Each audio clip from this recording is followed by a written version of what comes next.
сәлеметсіздер ме? Бүгінгі өтетін тақырыбымыз етістіктің жіктелуі. 81-ші тапсырма. Мәтінді тыңда. Кейбіреулер ошақтың күлін қорадағы малдың қиын судың жағасына төге салады. Ол арыққа түсіп, суды былғайды. Осылайша таза су жарамсыз болып шыға келеді. Төменгі елде мал да сол суды ішуге мәжбүр болады. Соның салдарынан өсімдіктердің өсуі нашарлайды. Мал азады. Бұлақтың бас жағында тұратындар төменгі елде де ойлауы керек.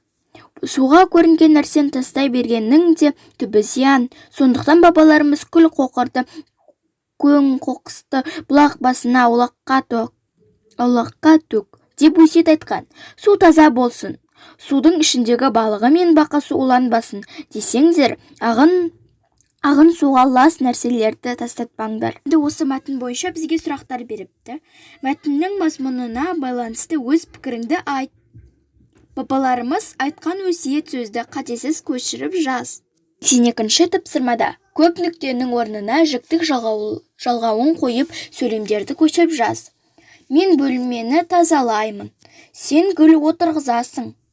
Ол арықты тазалайды. Бұл өсімдіктерді күтеміз. 83-ші тапсырма. Жұмбақ өлеңді оқып шешуін тап. Кіден егер бастасаң, шомыласын суына. Шыдан егер бастасаң, жазда аунайсын құмына. Бұл бізде. 84-ші тапсырмада көп нүктенің орнына тиісті сөзді қойып жаз. Сау болыңыздар.